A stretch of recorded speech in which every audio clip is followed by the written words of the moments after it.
Berikut adalah anggota kelompok kami yang terdiri dari Iqbal Zaki Maulana, Nadia Putri Cahyani, Risna Eka Susanti, dan Royan Muhammad Devi. Selanjutnya, kita akan menyaksikan cuplikan film Bosku. Kamu mau saya mulai dari mana, Dodi? Dari bismillah aja, Bu. Kamu ajakin saya bercanda. Maaf ya, Dodi, tapi kamu tuh ya kalau dibilangin gak pernah denger. Kamu tuh istirahat balik jam berapa? Kebiasaan kamu nih ya, pegawai macam apa kamu? Balik sesuka hati, pergi. Dodi, astagfirullah. Dodi, astagfirullah.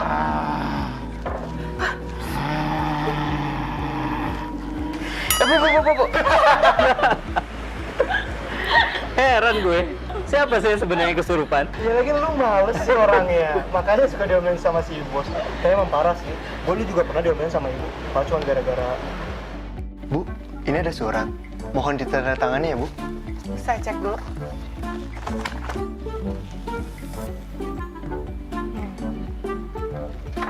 Saya nggak mau tanda tangan.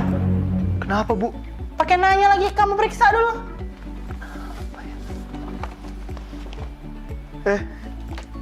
Iya, Bu. Nama ibu gak ada spasi.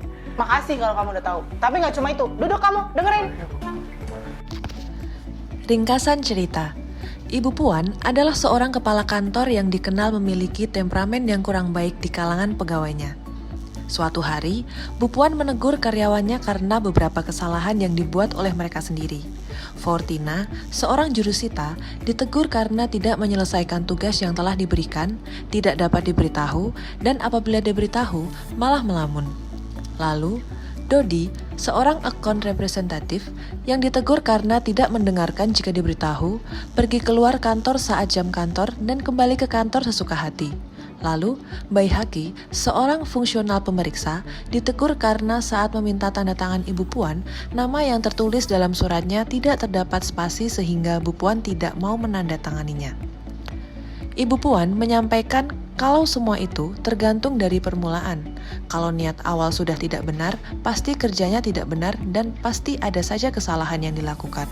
Ibu Puan juga mempertanyakan, niat ke kantor itu buat apa? Buat penghasilan aja? Apa karena kita benar-benar pengen mengabdi untuk negeri? Di balik temperamennya yang tinggi dan tegasnya Ibu Puan, Fortina, Dodi, Baihaki, dan Esi tersadar jika yang dilakukan oleh Ibu Puan tidaklah salah.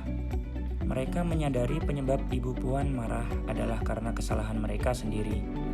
Bahkan setelah Bu Puan masuk, kantor menjadi lebih produktif dan banyak target yang tercapai.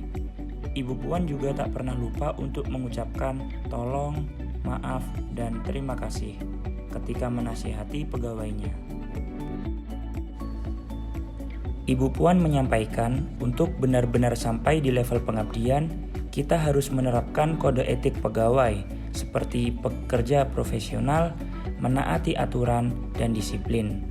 Dan pegawai itu tanggung jawabnya menjadi pegawai yang baik, sedangkan Ibu Puan tanggung jawabnya mengubah anak buah menjadi pegawai yang baik dan menjadi panutan masyarakat.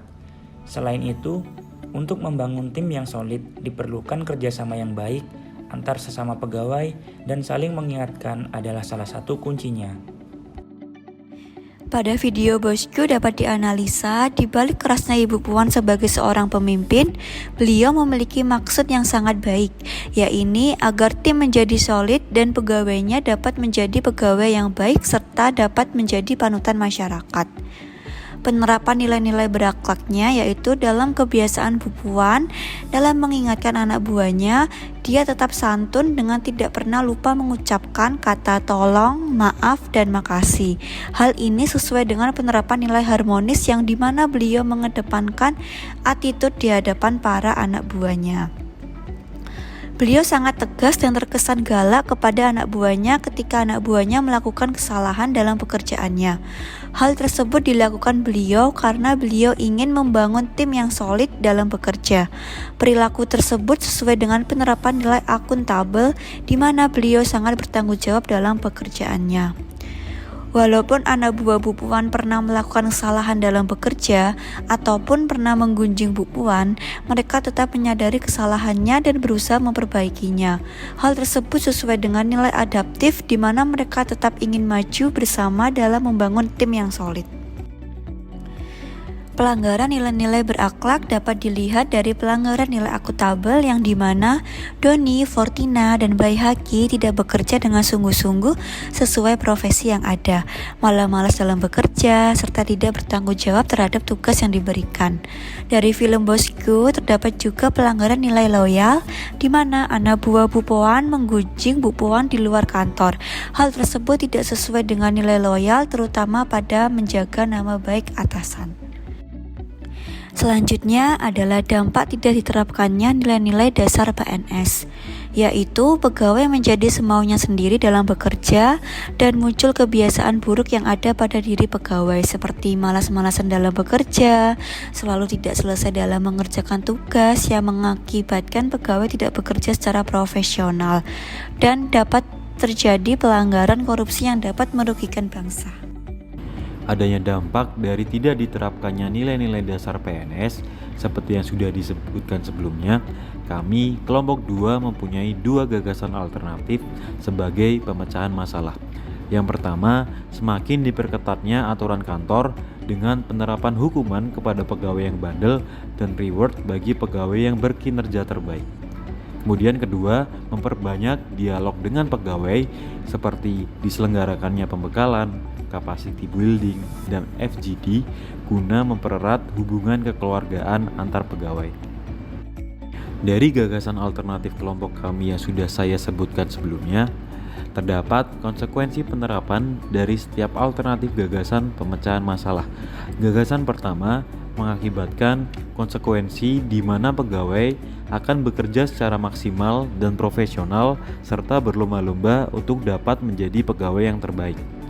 Gagasan kedua akan mengakibatkan semakin mempererat pegawai hingga tercapainya rasa memiliki pegawai terhadap pekerjaan yang diemban serta terciptanya lingkungan kantor yang lebih harmoni. Mungkin sekian yang kelompok kami bisa sampaikan. Terima kasih atas perhatiannya. Wassalamualaikum warahmatullahi wabarakatuh.